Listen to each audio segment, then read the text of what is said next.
Ladies and gentlemen, good day and welcome to the AU Small Finance Bank Q4 FY24 earnings conference call. As a reminder, all participant lines will be in the listen-only mode, and there will be an opportunity for you to ask questions after the presentation concludes. Should you need assistance during the call, please signal an operator by pressing star, then 0 on your touchtone phone. Please note that this conference is being recorded. I now hand the conference over to Mr. Prince Tiwari, Head of Investor Relations at AU Small Finance Bank. Thank you, and over to you, sir. Thank you, Dale. And hi, everyone. Good evening and a warm welcome to AU Small Finance Bank's earnings calls for the fourth quarter and the annual results for the financial year FY24. We thank you all for joining the call and hope you had a chance to go through the presentation that we have uploaded on our website as well as the stock exchange. The format for today's call will be very similar to last few calls, where we will have opening remarks from the management for the first 10 to 15 minutes, followed by 40 to 45 minutes of question and answers from the participating analysts and investors. To start the call, we will have our founder, MD and CEO, Mr. Sanjay Agarwal, share his thoughts on the overall performance and strategy of the bank. And beside him, we have our two deputy CEOs, Mr. Uttam Tibrewal and Mr. Rajiv Yadav, along with other senior members of our management team on the call today to answer any questions that you may have. For the benefit of everyone, and so that we can take questions from everyone, we would humbly request everyone to keep the number of questions per participant restricted to 2 and join back in the queue in case you have further questions. With that, I will now request our founder, MD and CEO, Mr. Sanjay Agarwal, to start today's call by sharing his thoughts on the overall bank's performance as well as the outlook. Thanks, Prince. Good evening and namaskar to everyone. It's my pleasure to welcome you all today. Before I dive into bank performance and future plans, I want to take a moment to express my sincere gratitude to everyone, including the Government of India, regulators, customers, our employees, analysts, investors, and all other stakeholders for your unwavering support and confidence in our bank, which truly motivate us every single day. As many of you know, building a successful bank is a complex process, and your trust fuels our commitment to excellence. Further, we presented our 3-year roadmap to you last month in Mumbai, and I always look forward for your constructive feedback and incorporate the same for the continued success of our bank. You will see reflections of this in our execution over the next 1 to 3 years. On the macro front, India inflation print remains range-bound with strong GDP growth last quarter. However, the global geopolitics, developing situation in the Middle East, and the global macro indicators remain key factors for policymakers to consider in the near future. India's economic landscape is surging forward, with GDP growth projected to be among the highest globally. We are likely to be 5 trillion economy by 27 and 30 trillion economy when we complete 100 years of independence in 47. This robust growth fuels optimism for business and entrepreneurs like me. Regulations are streamlining, making it easier to do business in India. Initiatives like GST are simplifying taxation, reducing red tape culture, and boosting economic activity. While navigating the regulatory landscape might require some initial effort, the nation's commitment to transparency and digitization is making compliance smoother. Additionally, efforts to harmonize regulation to ensure a level playing field across platforms will further simplify compliance for businesses. We are in the midst of the celebration of democracy in the first quarter of this year, with the entire nation going into general elections. I'm very excited about this election in the largest economy of the world and the opportunity it presents to all the citizens to exercise their basic right to vote. There could be some break in business continuity during quarter 1 due to multi-phase elections, but we don't see the impact to be material in our annual FY25 performance. I continue to be very excited about this period of growth, and it coincides with our own philosophy of building AU forever. The first phase of our forever journey, that is AU at 27, is foundational period of first 10 years of our banking journey. I'm equally excited about the confluence of powerful forces driving our bank forward. India's economic rise and its demographic dividend of 1.4 billion population create a vast canvas of opportunity. We are well positioned to capitalize on this with our expansive national presence around 2383 physical touchpoint complemented by our robust digital channels. Furthermore, we offer a comprehensive suite of products and have a proven track record of over 2 decades of consistent growth while maintaining pristine asset quality. Our unwavering commitment to being a customer centricity, coupled with our deep understanding of risk management and seasoned leadership team, position us for a continued success. At the moment, the only factor outside our direct control is the elevated interest rate, and we don't anticipate a significant near-term reduction given the global headwinds. The NIMs are likely to continue to remain under pressure due to this and also due to the heightened competition for low-cost deposits. We continue to monitor the same and take all necessary measures to minimize the impact. Further, our asset quality remains intact, and we don't see any asset quality challenge in near term. We are currently focusing on calibrating our new investment and leveraging the existing investments. Cost-to-income ratio will remain range-bound in the near future and should start tapering off in 2-3 years. There are ongoing discussions that regulators may come with some roadmap for universal bank license application for small finance banks. As I had highlighted during our Investor Day last month, with the AD1 license and given our size and scale, the brand recognition that AU has received, many advantages of being a universal bank are already in place for us. However, we are keen to be complete universal bank, strictly following the regulatory guidance around the same. Before I get into the business and operation head of the bank, let me first talk about our merger with Fincare and reiterate my key strategic priorities for the next 3 years. I am thrilled to announce that successful completion of merger with Fincare Small Finance Bank. The strategic move positioned the newly expanded AU for remarkable growth and leadership in the pan-India retail banking landscape. I wish to express my deep gratitude to all stakeholders for this merger, and more specifically to the regulatory bodies for one of the fastest merger approvals in Indian banking sector, received in just 4.5 months. This swift approval is a testament to the well-planned approach and strong synergies between our institutions. Our institutions have highly complementary strengths. Fincare brings a robust geographic footprint, particularly in South India, while AU offers a comprehensive product suite backed by cutting-edge digital capabilities. This strategic combination allows us to leverage this strength for significant market expansion and deeper customer penetration. With a combined customer base of nearly 1.1 crore and an employee strength of over 46,000 dedicated employees, the merger positions us a formidable financial entity. Our physical presence expands to 2383 touchpoints across 21 states and 4 union territories, giving us a pan-India footprint. Apart from a brick-and-mortar presence, we have a body and soul present in all these locations, giving us an extensive network which ensures we are closer to our customers than ever before and fast forwards our distribution built out by many years. Our immediate focus is on ensuring a smooth and seamless integration within the next 9 to 12 months. We have meticulously crafted integration blueprint that prioritize minimal disruption for all stakeholders, employees and customers. We have provided more details on the same in our Q4 investor presentation. From 1st April, our interest rates have been lined across saving and fixed deposits. As a next step, we are working for Fincare customers to gain access to AU flagship products, both on deposits and asset side.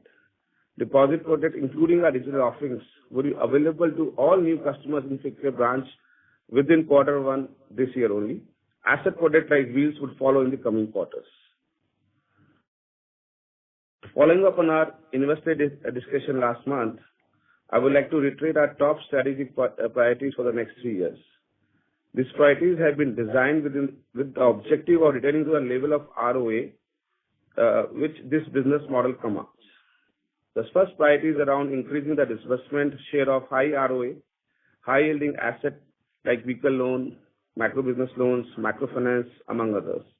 With expanded distribution in deeper geographies, we are confident to grow this segment to approximately 70 to 75% of our portfolio up from current 70% by 27. We're also calibrating our low and medium RO businesses. On the housing loan business, we have asked team to originate more MBL business given they operate in similar geographies and similar markets. On the business banking and agri-banking business, teams are working together to drive more synergies. These are a few examples. The second priority is around driving branch profitability.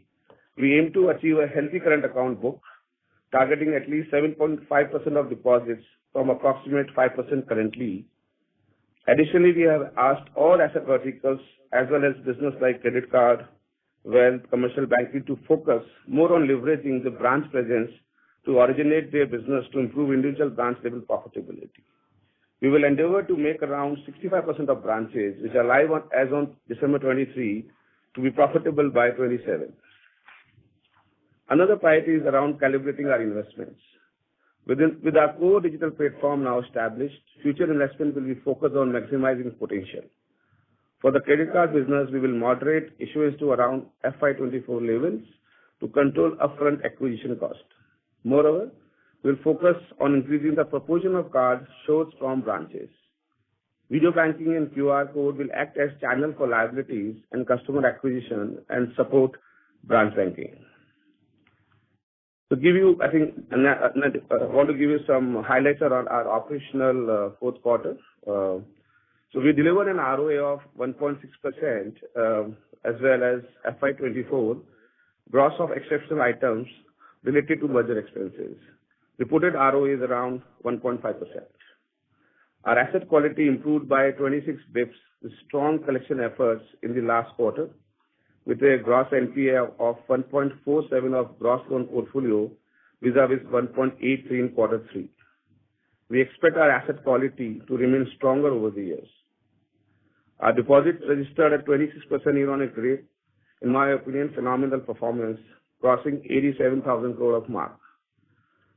Our GLP, gross loan portfolio, also grew by 28% year-on-year, and now it's around 82,000 crore, and net of securitization is around 74,000 crores. We will continue to grow our balance sheet by maybe around 25% annually over the next 3 years. I think this is achievable in the way we have grown ourselves in the last maybe 7 years. I think the growth of 25% is there for us in the next 2 to 3 years. While witnessing a healthy 9% growth in our overall deposits compared to the preceding quarter, our CASA also has increased by 10% quarter-on-quarter. The combination of CASA plus retail term deposits now accounts for 64% of our deposits, with CASA contributing 33%. As I highlighted in my last quarter's commentary, our current account franchise built out has not been to the extent we would have liked, partly because limitation of the platform, partly because of excessive competition in this zone. We are in the mid of reworking our current account strategy and are aspiring to increase the CASA to at least 7.5% of deposits by 27. Operationalization of AD1 business, which includes state forex, and revised current account-led QR code business strategy are likely to enhance our current account proposition. The major is nowadays is coming from the AML side and is at attained prominence with increased cybercrime and identity theft. We remain vigilant and have implemented robust systems and processes to effectively mitigate this risk associated, including our AD1 business. To conclude, I'm deeply committed to building one of the most trusted and respected financial institutions in India. We as a team strive to be a full-service bank, meeting the diverse needs of our customers. This dedication to multiple stakeholders can be complex, but it's essential for our long-term success. As your CEO and custodian of your trust, I stand before you today with a sincere commitment. We will continue to push boundaries, seeking innovative ways to create sustainable value and deliver on our promises. The path ahead may be challenges, but I am confident that with your unwavering support, we will overcome them together. So thank you once again. Now I would like to hand over to Prince again, for your Q&A, Prince. Yes. Yeah. Thank you so much. Thank you, Sanjay ji. And Reo, with that, we can now open the call for Q&A. Sure. Thank you very much. We will now begin the question and answer session. Anyone who wishes to ask a question may press star and 1 on their touchtone telephone. If you wish to remove yourself from the question queue, you may press star and 2. Participants are requested to use handsets while asking questions. Ladies and gentlemen, we will wait for a moment while the question queue assembles. To ask questions, please press star and 1.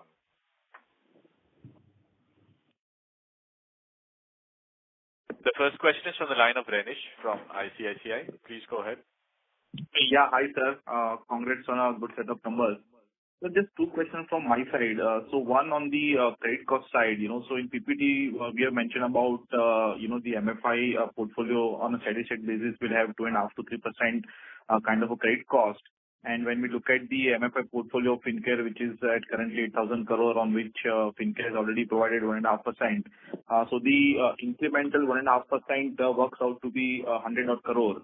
So that we will provide in FY25, right, sir? Yeah, Dinesh. Hi, good afternoon. Sorry, good evening. Yeah, sir. Okay. And after factoring that one-time impact, what should be the steady state credit cost for a merged entity, sir? Given our standalone credit cost, has already been normalized to 70 basis point odd, including credit card cost of 45 crore. So what should be the steady state credit cost for the merged entity? So Renish, I think if you go back to March 18th presentation on the strategy that we had done, and we had laid out that what each individual product group-wise credit cost on advances, and we also said that it will depend on the mix that we go forward, because the mix is also changing compared to where it was historically. So as you rightly said, I think the normalized book without MFI has now reached to about 70 basis on average advances. Yes. And of course, to that extent, MFI will come up, and we have already articulated that it will be about 10% of the book. So I think anything about 1% to 1.1 on a overall advances, and anything around about 70 to 75 basis points on on total assets is where we should work with. Yes. Got it. So to summarize, 100 to 110 basis points should be the steady state credit cost, x this 100 crore of what we have to provide for to take this 1.5% to 3%. Correct? Yes. So this, again, for the clarification, around 0.75 on total assets and 1.10 around on the advances. Got it. And sir, next question is on the NIM. Okay, so considering that we still believe that there could be a cost of fund increase by 40 to 45 basis point in FY25. So does that lead to further NIM contraction from Q4 exit level, or let's say we have some leeway to sustain the NIM in FY25? Yes, Manish. So again, Prince here. So basically, you're right. On a standalone basis, as we have articulated, we do expect some more costs built up, because there's still a gap between the cost of funds on the book and the incremental cost of funds. Correct. And which we had articulated, and as well as in the presentation also, we have said that another 40 to 45 basis points cost of funds can go up from here on an average basis for the next financial year, because this financial year, while the cost was 680, the exit cost for us has been 698 in Q4, right? Having said that, definitely there is a merger on the cards, and we have already committed and started working as one entity with 1st April. So Fincare obviously comes with a slightly higher margin. So on a merged basis, our endeavor would be to protect the margins, on the overall level for next financial year at least. Yeah. So Dinesh, So just what to supplement Prince, so we want to defend 1.6 ROA next year too. So I think there would be some cost coming, maybe around 30 bips because of the increased cost of fund. But, we have acquired Fincare, so we'll have the high yield book from there.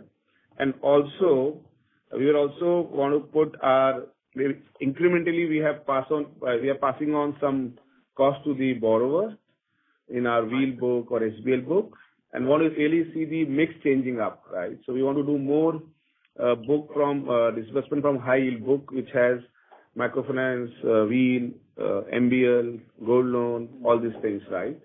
So as of now, the whole endeavor is to defend 1.6 ROA for next year, and I strongly believe that I don't see first rate cut maybe first 6 months.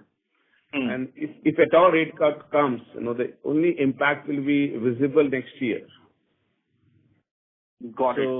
So I don't think that there would be any help from interest rate kind of scenario this financial year. So we are building up in that way that, can we defend 1.6? Got it. And just a clarification. So when we say 1.6% ROA, this is including that 100 crore of cost? Yeah. So everything we have incorporated maybe around 0.75 on total asset, the NPS and all those things. So, yeah. So, Ranish, Vimal this side, so you are taking 100 crore wrongly. So 3% total credit cost on MFI portfolio. So it's not, it includes our credit cost also, historical credit cost also.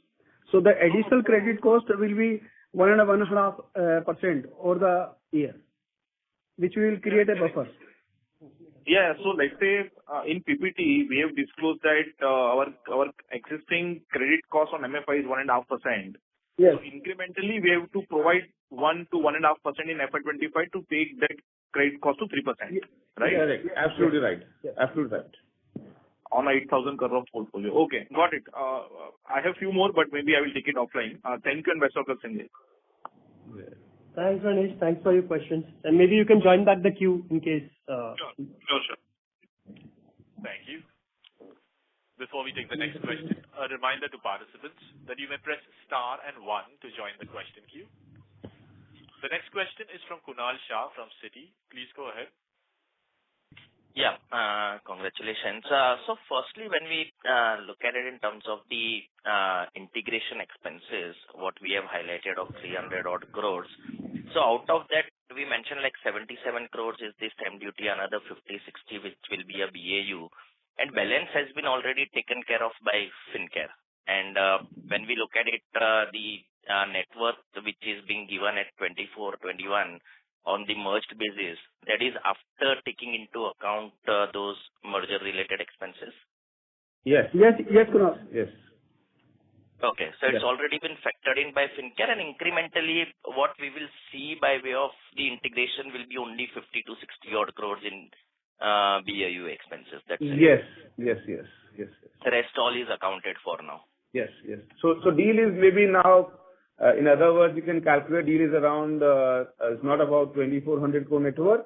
It is around 2,550, 570 kind of net worth deal. Okay. No, so I was just seeing like in terms of like what we expected as a additional transactional Cost, yes. 300 crores. Yeah, so Fincare has a super, I would say Q3, Q4. So they built up more buffers, and we are able to put more expenses in that year itself, so that there is no one-off in coming years. And 50-60 odd crores in next 2 years will be treated as business as usual kind of expense. Sure.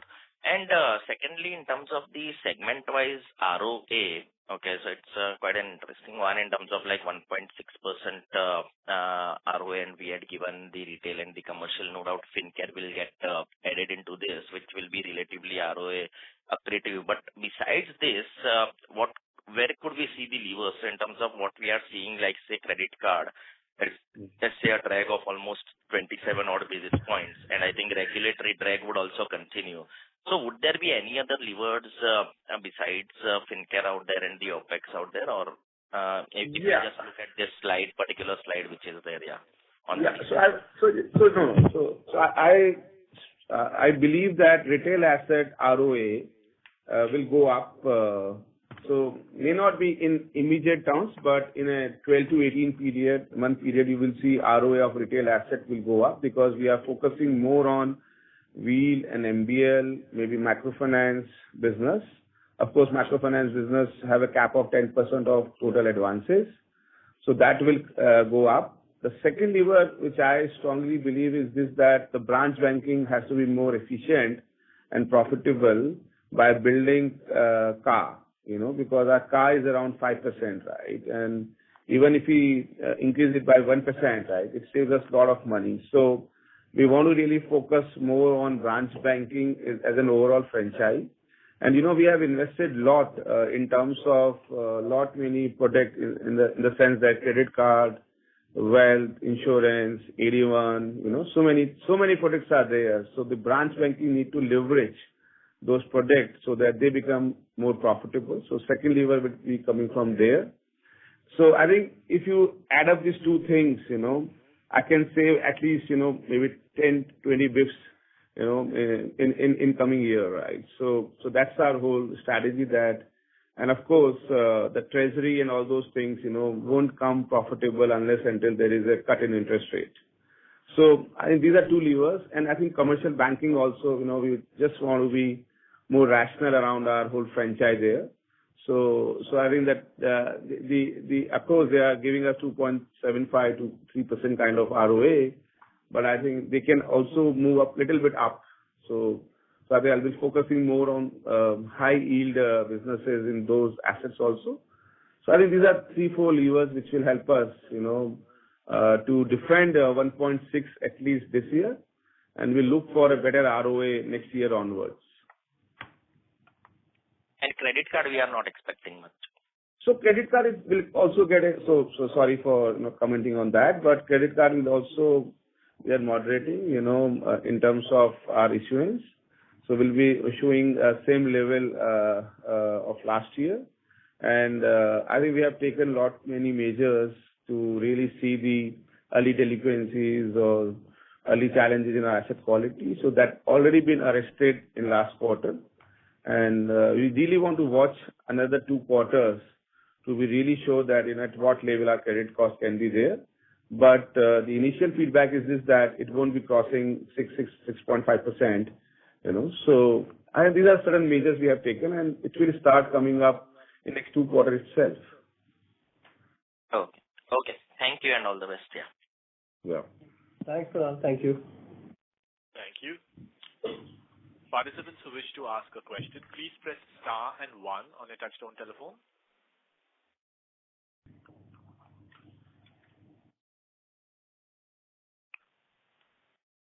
Ladies and gentlemen, to ask questions, you may press star and 1.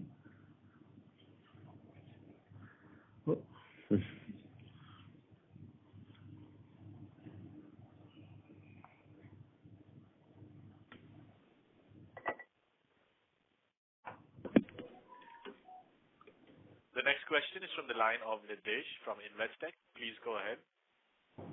Thanks for the opportunity, sir, and congratulations for good set of performance in Q4.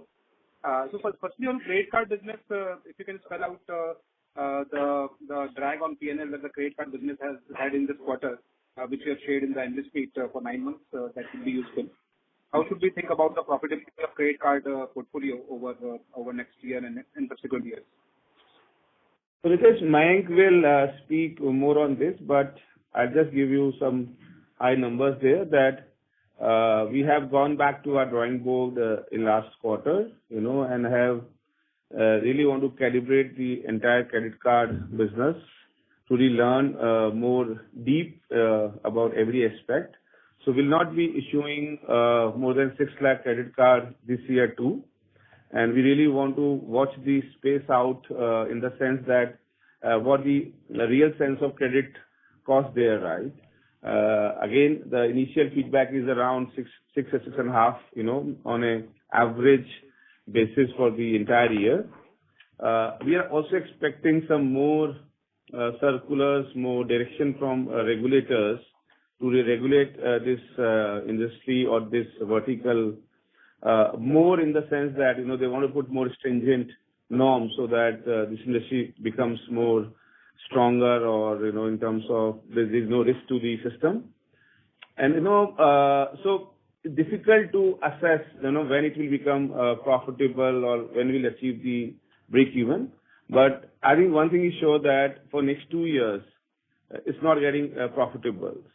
And beyond 2 years, the visibility is not there because it has many variables like, the cost of interest, any norms which will come from the RBI about the expense side. You're hearing so many things in the newspaper. And of course, how our credit cost can get stabilized, right?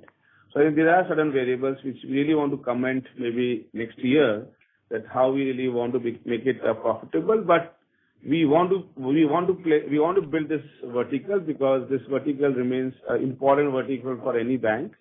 And we have done many good things in terms of issuance, in terms of card, spend per card, the acceptability of people. Generally people has accepted our credit card to a very high level, right? And the acceptance has gone up every month. So we are really interested in this business, but we really want to take one pause, learn more, go more deep, and then take the final view in next 2 to 3 years, that how will we want to become profitable, right? So, you want to add on something? Yeah. Hi, Jitesh. Just to add upon what Sanjay said, we have been reviewing and doing a lot of calibrations in the business, and you will see a continuous improvement in our operating matrices also, quarter on quarter. Apart from this, on the credit side, a lot of calibrations we have taken in last 9 to 12 months, as we told on the 18th March presentation also. So good part is that we are seeing a positive impact of the calibrations we have undertaken, and the early trends are quite visible.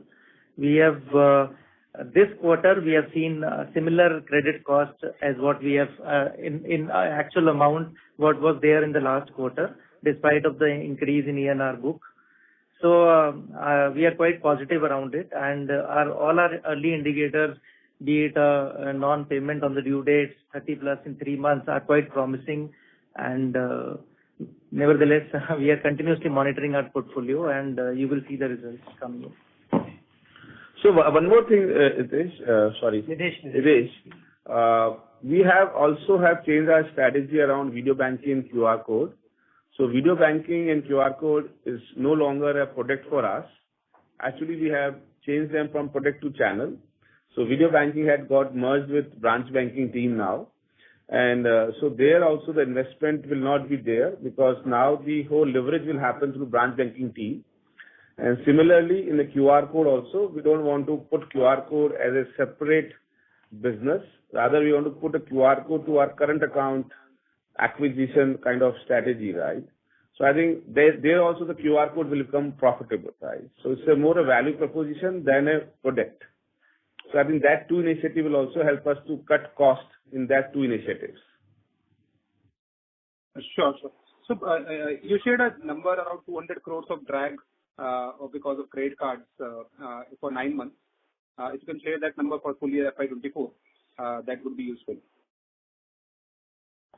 We have already given that, Nidesh, on the SBU-wise profitability. The digital side, I think you can assume 90% is credit cards only.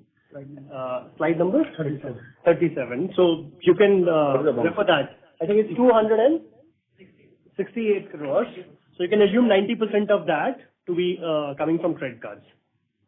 Okay, sure. Yeah, and just actually on incremental disbursement yields, we see some improvement in Wheels portfolio. But in housing loan and micro business loans, the incremental, at least the on-book yields have not changed for last 3-4 quarters. So any data point on the how the incremental yields are behaving in these two portfolios, micro business loan and home loans? So two things here, Nidesh. One, after acquiring FinCare, so in South Market, we have seen that on MBL business, that team do around 18% kind of yield, So we really want to focus more in South Market through this FinCare unit, so that because MBL is more competitive in North nowadays, right? So we are not getting space there, but fortunately, FinCare team has done a decent job in terms of yield there. So we really want to capitalize our positioning in those markets, and you will see yield uptake as we move forward, right? And second, we haven't invested a lot in our MBL franchise in last 2 years, but now focus has come back. And as I have commented earlier also, that we really want to build more ROA, high ROA business. So there may be a case where the yield is lesser, but the ROA proposition in overall profit will go up from these businesses, right? And we really don't want to build more affordable housing space because, again, affordable housing space to increase rates are not easy, right? So we want to change our strategy more in favor of MBL than AHL because generally markets are same, the operational ability is same, the customer is also same. So we really want to capitalize our positioning more in MBL than in AHL. Sure. That's it from my side. Thank you. Thank you. The next question is from Prakhar Agarwal from Elara Capital. Please go ahead. Yeah, hi sir. Thanks for the opportunity. Just a couple of questions. First, in terms of yields, if you could just highlight if any of the yield adjustments that you have made in several products that you probably made a mention that you are trying to adjust few yields. So any. Prakhar, sorry to interrupt. You're not very clearly audible. Can you just come? Sorry? Now is it better? Yes, much better. Yeah. So I was just, I just wanted to understand on yields, any of the products wherein you have tweaked the yields on the fresh disbursement and how, if you could just highlight in terms of which product and what yields adjustment that you have made, which is first. And then probably I go ahead with the second question. Yields. So yeah, I think on Prakhar, again, as we have said earlier, I think given the competitive intensity, there was a bit of challenge around. We were a bit cautious, let's say, in terms of underwriting, increasing the price and underwriting the business. But I think beginning of quarter four, sometime mid of quarter four, as we had articulated earlier, there has been a let up or some sort of a room is now available in the market where we are seeing that competition is also starting to increase rates, right? And that has given us some room. Maybe if you look at the whole quarter number, it might not give you a very clear picture, but we can say for sure that in March, we have seen, while it has been a record March for us, but we have seen disbursement yields also increase by at least 10 to 15 basis points, at least in the retail asset products. But maybe Bhaskar ji can offer you more clear details. Bhaskar ji, can you please? Yeah. Hi, Bhaskar here. Just to give you one data point, just the Q3 of Wheels and the Q4 of Wheels, we have an incremental of 27 bps on the rate purely I'm just talking about a 3-month period. And the fact that we have already calibrated, and the same goes for MBL, where we have also, while the rate increase takes a little more time in MBL, but all the three businesses, which is when I'm talking about, be it the affordable home loan space, even there also we have been able to increase it by about between the 2 quarter itself, Q3 to Q4 in the HL business also we have been able to increase it by 20 bps. So it is more the traction that we are putting on the ground in terms of all the incremental businesses have to happen at an incremental rate. Right? So you would see it coming, as it comes, it will come, while it will take time to show on the book though, but incrementally on all the businesses we are in the trajectory of taking it upwards.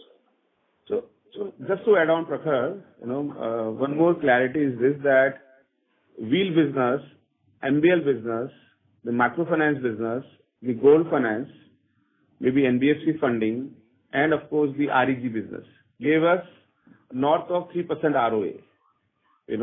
So the idea is to build more businesses, more disbursement from this business from this year onwards. So the proportion of disbursement of affordable housing or commercial banking or maybe low yield, low ROA businesses will come down. So I think there is one way to increase the yield on this high yield ROA business, and the other way is to really build more businesses from this high ROA businesses, right? So I think that that's a two-way strategy we are working upon. And you will see that in next 6 months, when we give you the data of disbursement, you will see yourself that it is more high ROA-led businesses we are doing more, and that's the complete focused and, a deliberate strategy. Just one follow-up on this. Do you see further room for the hike in rates, or probably we are done with one leg and now it will be more of a disbursement mix change that you highlighted, or probably some some room is still left on yield adjustments that you can make? Prakhar, it's both way, right? Because beyond a point, if I want to push more high yield, it can be counterproductive. There can be a slowdown in our growth rate, right? So idea is more to have a high ROA-led businesses to grow more, right? So for example, our own estimation says that our 75% of disbursement this year would be from high yield assets, and now the respective businesses need to figure out that for that particular disbursement, at what rate they want to really operate, right? But if your 75% business operate at 3% plus ROA business, eventually we'll get to 2% ROA, in next 3 to 4 years when the interest rate cuts starts. That's the overall positioning. Prakhar, just to add one last data point on that, I think what we have given on slide number 32, the overall disbursement yield for the entire business for the full quarter went up by 8 basis points. So while Bhaskar said that vehicles went up by about 27-28 basis points, for the full business, it was up by 8 basis points. So you'll start seeing this going up because of the mix as well as the yield push in the future quarters. Got it. Just second thing on one clarification. The 300 crores that you said on the merger expenses, the large part of that is already done. So 50-60 crores per year is left, or only one tranche of 50-60 crores is left? So it's overall 50-60 crores in maybe next 1 to 2 years. I won't say 3 years, but maybe in the range of 18 to 30 months. Okay, so 50-60 crores over the next 2 years, probably. Yes. Okay, that is it from my side. Thank you so much. Thank you. The next question is from Nitin Agarwal from Motilal Oswal. Please go ahead. Yeah, hi. Am I audible? Yeah, Nitin. Good evening. Yeah, hi. Good evening, everyone, and congrats on good results. So one question is on the other income. Like if I look at the fee income, traction for us has been very, very strong, and it has been only getting better. So how sustainable really this is? Because fee intensity, if I just look at on a quarterly basis, on the total assets, it's already on the higher side. And so how sustainable is this, and what further levers do you see going ahead in FY25? So Nitin, this is, I think, on a sustainable basis only nowadays, because the whole insurance as a third-party product, insurance has stabilized in all sense, right? And the team is doing fantastically well. The organic service incomes and all those things is also now stabilized. So I don't think any challenge there. We have add on the wealth product. I believe that wealth product from here onwards should be more firmed up, so that will give you more income. And fourth, we have just started 81 licensing 81 products, so that need to be more stretched. But the initial feedback is so strong that it will only add to the whole kitty. So I believe that there is the sustainability is already on the table. It will more firmed up in coming years. Awesome. Thank you so much. And the other question is around the security. And other thing is this, that because by acquisition of Concall, we don't have anything to buy now as a priority sector requirement, Rather, we may have some surplus, right? So, but that needs to be seen in this coming year. So, but there won't be any negative drag because of our priority sector requirement. They can be only better off there, right? So let's see. Right, of course. And the other thing on securitization, because you talked about growing 25% on a steady basis over the next 2-3 years. So should we expect lower securitization now going forward, as you will be able to mobilize more resources and make care branches also as productive as AU Bank? So how should we look at that? Optically, yes. We don't want to securitize because it has its own cost, but in the interest of CD ratio, in the interest of other things, sometimes we might have to do. But on an overall basis, our securitization requirement will come down in coming years. Right. Thanks, and I wish you all the best. Yes, sir. Thanks, Nitin. Thank you. Thank you. The next question is from Param Subramaniam from Nomura. Please go ahead. Yeah. Hi. Thanks for taking my question. My first question is on the margin. So could you explain the quarter-on-quarter walk for the margin, because the funding cost is only up 8 basis points.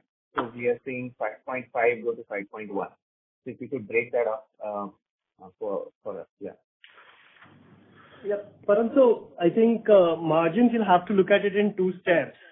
As we had said last quarter's margins had a one-off impact, from the securitization income, which we had taken for an additional month last quarter because of the matching principle that we followed.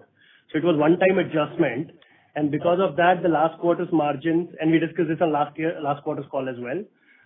The last quarter's margin should ideally be looked at as 5.3 after adjusting that. And from there, if you add the 10 basis points and the fact that, it was a shorter quarter. So to that extent, on an average basis, it comes to about it's actually 5.14, not 5.1. Okay. 5.45. Yeah. So hope that clarifies. Okay. So the core margin last quarter was 5.3.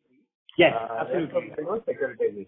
Absolutely. Okay. And the comment you made that, on a blended basis post-merger, we will defend this margin. That is, this 5.1 is the one that you're saying will be defended, or the average for the year? So we want to defend 1.6 ROA. Okay. Fair enough. Okay. Yeah. So on the fee line, and so the comment you made on credit cards, where you were saying the pace of issuance is going to be flat YOY going into next year. So we can see that credit card fee is about 300 crore in your P&L, and OPEX is about 600 crore that you called out. So how do these numbers get affected next year? Is it more a positive delta or a negative? So the calculation will be, So delta will be positive. Positive, yes. What will happen is, obviously, because we are going to issue lower and the base has increased. So Mayank, you want to add to that? So, Param, what happens, the major fee income is through interchange which comes through the spends happen from the entire base. So whatever you add to it, also the previously added 1 million cards it will also contribute to the free income coming to us. So it will increase from here. So drag will be less, in my opinion. Yes. The drag will be less. Okay. Fair enough. And so we are looking to, so this sort of fee trajectory that we are seeing, where, you're actually your quarter-on-quarter trajectory as well as year-on-year on fees is very strong. Going into next year also, you actually expect this sort of to be maintained, despite the credit card issuance going down. On the fee income side? Yeah, on fees, yes. Yeah, so I think this year has been obviously, coming together of a couple of things. Obviously, there was the insurance and the third-party distribution, as well as the credit card. There was lesser drag from treasury. In fact, last year there was a drag from treasury. This year there's a positive impact, right? So all put together, this year was exceptionally strong for us, where we grew the other income by 70% or 69%. Next year, definitely it's not going to grow by this percentage points, but trajectory will be positive and it should grow in line with the balance sheet, is our expectation at this stage. Fair enough. Thanks a lot. Thank you all. Yeah, thank you. Yeah, Param. Thank you. Thank you. The next question is from Manish Shukla from Axis Capital. Please go ahead. Yeah. Good evening and thank you for the opportunity. What is the microfinance yield or the rate at which you are lending today?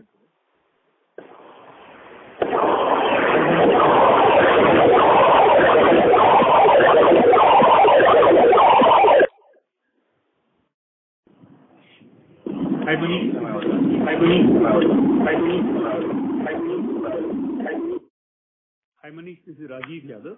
So our lending rates in microfinance are about 25% at this point of time. So Rajiv, if RBI were to put any kind of a spread or yield cap would you still be keen to take MFI to 10% of the book, or you would want to revisit it in that scenario? So the principles of pricing in a bank for a microfinance portfolio are linked to the input variables, which are typically the cost of fund, the operating expenses, the credit cost, and all those variables. So as a bank, we are expected to have a pricing policy which is well defined on those variables and the profit margins that you need to sort of build on. So the broader expectation more, is that the regulator is keen to track those variables, and therefore we are able to align our pricing to the conditions, whether it's a worsening condition or a improvement in the condition. But I think from a policy perspective, banks are typically not governed on a margin or a pricing cap for any portfolio. So Manish, just to add on, I'm Sanjay this side, that again I'm repeating that it is about high ROA business taking more business share in overall disbursement, and microfinance gives us a north of 4% ROA. I don't know what cap you're talking about, because I haven't heard anything from regulators or anything in newspaper about this whole capping of interest rate. Rather, they have opened up last year, so there is no cap on it. We can actually price 30% also. No? We can, but it's fine, right? We can do that, right? But we are not doing it not because of cap. We're not doing it because of business sense, right? So, but it's a high ROA business. So, and it's an inclusion where, I strongly believe that Fincare has given us around 770 touch point where they operate as a microfinance unit. And those 770 points, we have a body soul, right? And it's a very detailed franchise available. My sense is this, that because of this distribution, we can actually leverage those touch points by building more wheel business, more SBL business, maybe more affordable housing business in times to come. And I'm very positive about this whole positioning of AU, getting, around 2,400 touch point in entire country at one go, right? So I think the idea is to really build more high ROA business, then really focusing more on yield, right? Because sometimes high yield is a counterproductive, So you need to balance it out, right? But idea is to really be around 75% of your disbursement happening in north of 3% ROE businesses. Question, regarding all these touch points, you have that happened or this? Sorry, Manish, sorry, can't hear you. There's some disturbance in the line. Hello? This looks to be better. Hello. Okay, sorry. What I was saying is that the rebranding of the Fincare touchpoints to AU touchpoints, has that already happened or is it yet to happen? Yeah, work in progress, Manish. So in our urban branches, which is around 138, nearly 90% branches has been rebranded in a transitioning brand, and rest will be in due course of time. But necessary compliance, necessary information, necessary communication is already been done with entire stakeholders. Okay. All right. Those are my questions. Thank you. Thanks, Manish. Thank you. The next question is from the line of Arvind R from Sundaram Alternates. Please go ahead. Hello, sir. Thank you so much for the opportunity and congratulations on the good set of numbers. Expenses for credit cards, continues to increase, despite having similar rate of acquisition in, like in third quarter versus fourth quarter.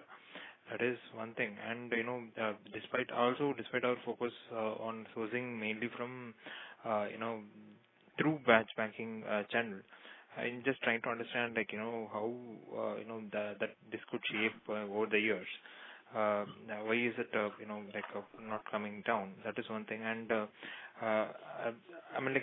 it was also said that, video banking would be merged with the, branch banking and, QR, would be part of the current account acquisition. So does that mean there won't be any additional expenses needed for these two? I understand this is a very small part of that 200 crores in fourth quarter, but I'm just trying to understand that. Yeah. And also on AD1, have we already started making investments in this? Is it already part of the expenses, OpEx? So, Mike, can you answer credit card?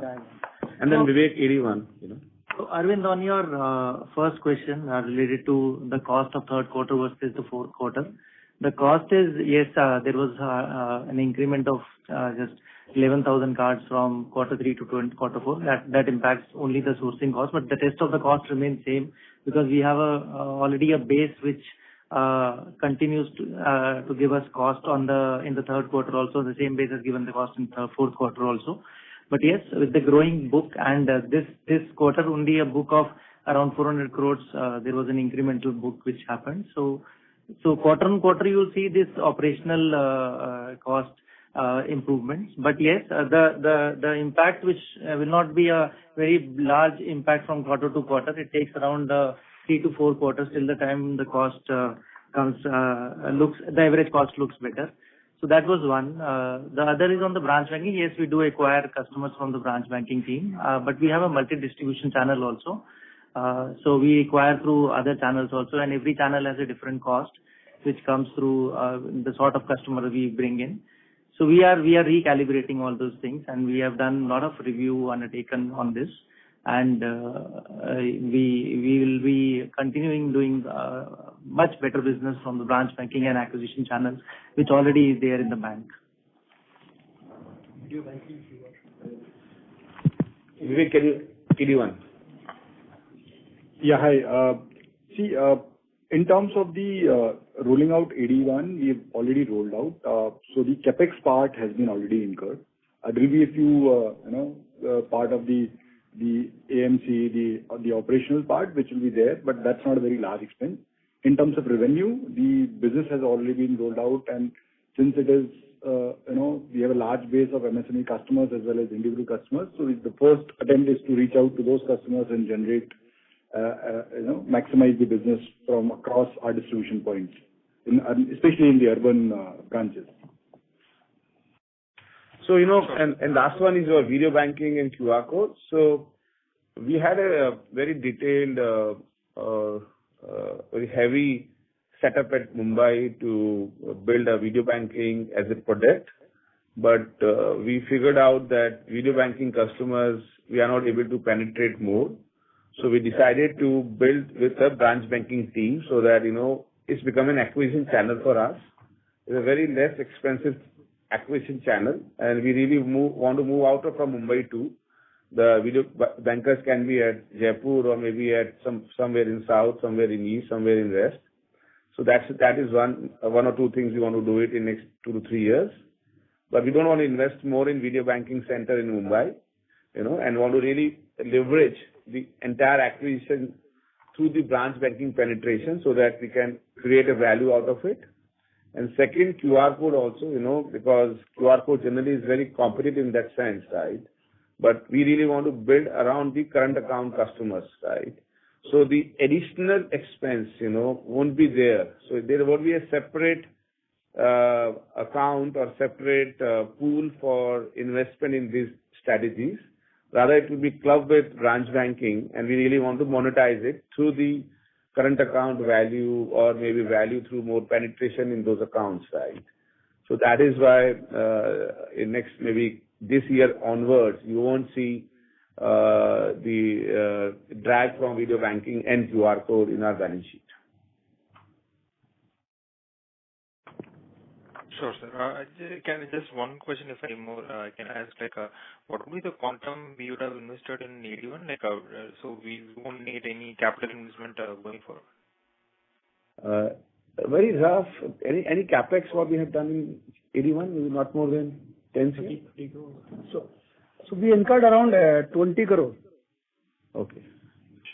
Sure. And what about the branding? Capex. As a capex.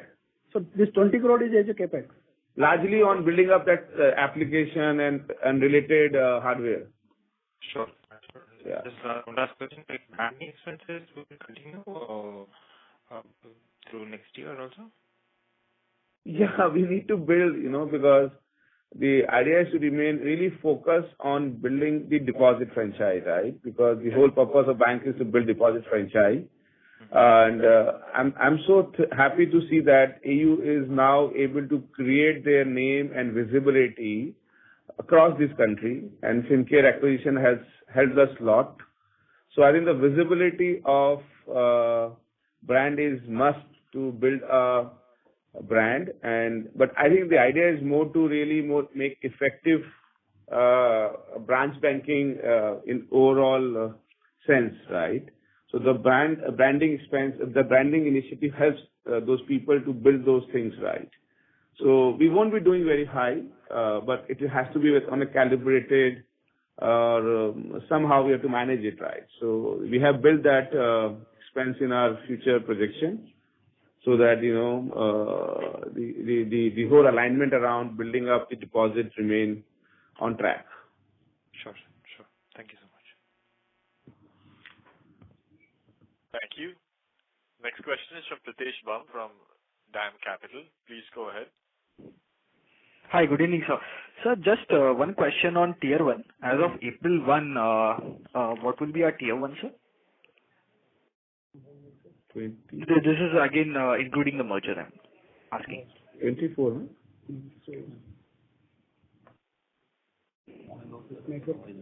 Just give us a minute. Sorry? Just give me a minute. Just give me 1 minute. Yeah. So total network will be around what? 15,000. Tier 1 capital, so total capital will be 14,981. So it will be the Tier 1. And in percentage terms, 24%. I have seen. So it will be 18. So it will be around 21%. 18 plus 15. Around 20 to 21%. But we can come back to you with that number. So approximately 21, 22 is the Tier 1 we are talking about, right? 20 to 21, more around that. This is Tier 1, right? Yes. And we would have taken the benefit of lower risk-weighted assets on the MFI book, which comes in through the FinCare side. So that will be included in this. Yeah. So what has happened, Pritesh, is the merged balance sheet, the opening, because we just closed both the balance sheets for both the entities between yesterday and today on the audited side. The opening balance sheet, which still needs to be formed, because it can only be done once both the balance sheets had got audited. So we have got both the balance sheets audited today, and then the opening balance sheet will now be formed, so we can come back to you with some of these questions. But yes, if there is a benefit on the table for the MFI, we'll definitely take it. Why not? Got it. Thank you, sir. Thank you. because broadly, we are getting the benefit of 50 bits in our Tier 1 and Tier 2 capital. So this will be the impact only on merge basis. Got it. Thank you for that. Thank you very much. That was the last question in queue. I would now like to hand the conference back to Mr. Prince Tiwari for closing comments. Thank you, Rayo, and thank you everyone for your participation today evening. I know it was a busy evening with multiple bank results coming through. So thanks for coming on the call. And in case you have residual questions, do reach out to the IR team. Thank you so much. Thank you very much. On behalf of AU Small Finance Bank, that concludes this conference. Thank you for joining us, ladies and gentlemen. You may now disconnect your lines.